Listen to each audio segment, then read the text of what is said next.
Oftentimes, addiction is viewed as a disease, which people often take to mean that the addict is helpless. It may not be so much that the addict is helpless, but that they are stuck in a situation where choosing addiction is the right choice. This may not apply to all cases of addiction, but it probably applies to a great many cases. This video is an explanation of why people might choose to continue using addictive drugs despite the negative consequences of use. Drugs can be used in a lot of different ways and even be addictive in different ways. You can build a life that is dependent on something that isn't innate to your psychology. If you build such a life, to stop the drug, you must essentially destroy your life and do something else with your life. Then your choice can become to maintain the addiction or live a ruined life.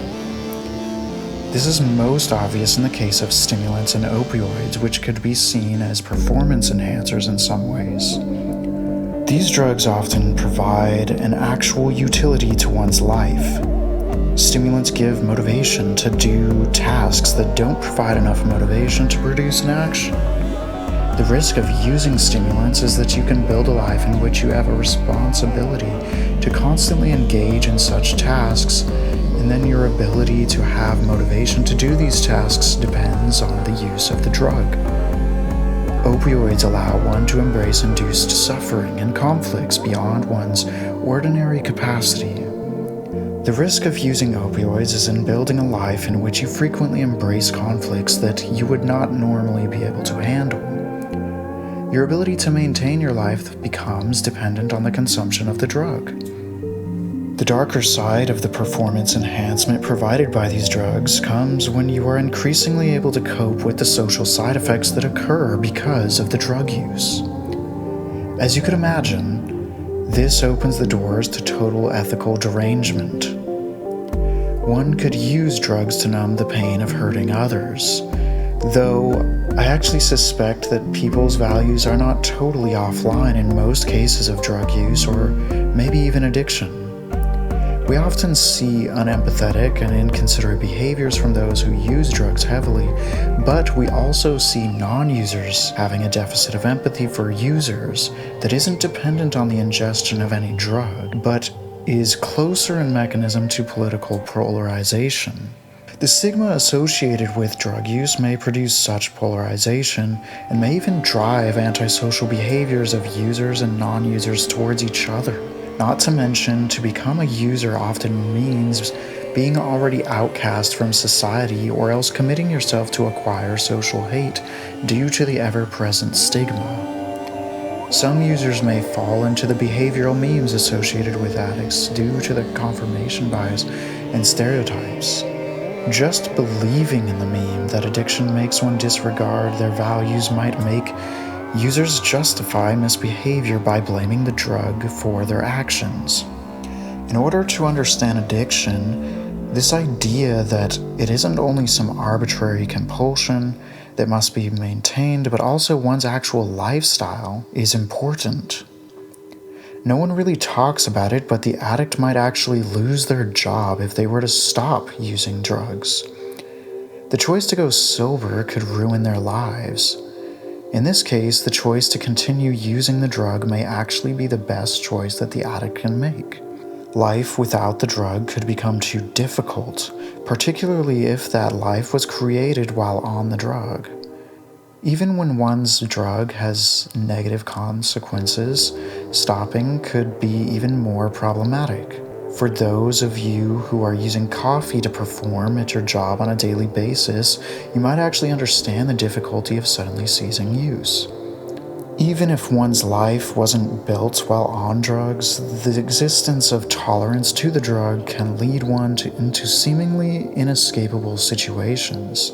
In the midst of addiction, one reaches a point where the effects of the drug are normalized, where one's baseline state creeps back in as one becomes used to the effects. While taking the drug might initially provide utility, later on, the drug provides only a maintenance of baseline functioning. At this point, the cessation of the drug is like an anti-drug.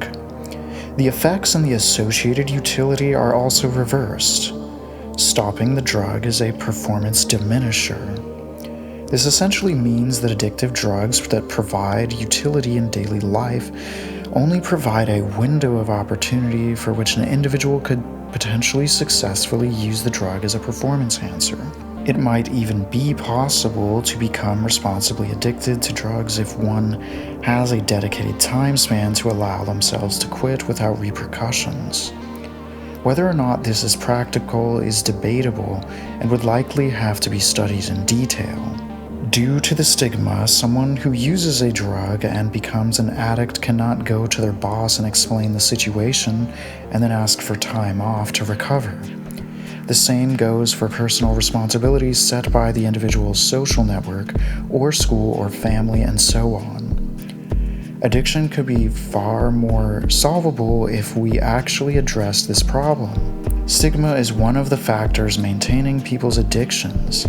If you express this stigma, you are also promoting the existence of addiction. Though, as I've said in the past, in the article titled Tribalism of the Addict, the stigma might act as a preventative strategy to keep people away from ever trying drugs. The situation gets more complex when one is using drugs for problems other than school or work, or such as trauma. Unfortunately, traumas are often pretty individualized experiences, which means that it will be harder for outsiders to understand or empathize with. In these cases, a person might even just use drugs and lie in bed, though there are also reasons besides trauma that someone would do this. There are numerous problems that drugs could help people deal with that are barely even describable. For example, one might be afraid to go in public and then use the drug to go outside. The same individual might use the drug to cope with the guilt of staying inside to avoid going in public and taking care of responsibilities. This is only one example, and the list of other examples would be endless. In order to fix these problems, we should create situations for which continued use of the drug is actually the wrong choice to make, particularly from the user's perspective. This would primarily involve giving an individual space to quit, which is kind of what rehabilitation does. Another problem here is that the drug use may have been inspired by the utility that the drug provides in situations that the addict faces regularly. In these cases, those with specific issues would have to be dealt with on an individual basis, perhaps with therapy or something like that. So, for example, the case of being afraid to go out in public, such a person would need to learn to enter public without the use of the drug. In that case, rehabilitation is maybe not as much as a solution. I've personally faced much of these problems myself when I took stimulants for ADHD. For those of you that don't know, I was diagnosed with ADHD and put on Ritalin during 2nd grade. Stimulants remained in my life in various forms, for example, Concerta, Adderall, Vyvanse, until I was about 24 years old. Even now, I still use coffee. There were periods where I was too afraid to stop using stimulants even though the side effects were problematic. Even on them, I was tired, unfocused, and not to mention paranoid and mentally disorganized at times. When I would skip doses, I would become very anhedonic and unable to complete simple tasks such as showering or brushing my teeth. Undoubtedly, I felt locked in. If I stopped, I started to fail in my courses, which put a lot of pressure on continuing use. The supposed compulsive use was not so much compulsive, but rather I had to use the drug or suffer potentially life-ruining effects. Luckily, I have since learned to perform well in university without the use of stimulants, except coffee, that is.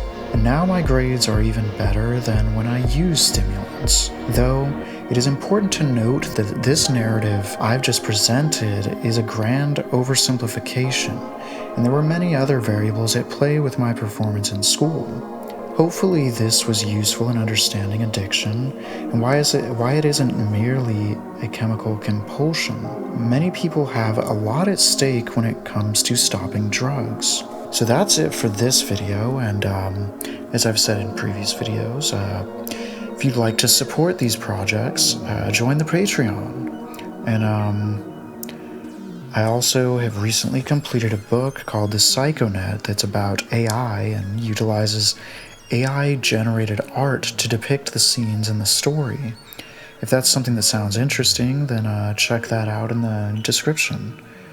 And I hope for all of you out there who suffer these kind of problems that go get help somehow, maybe therapy or some sort of counseling.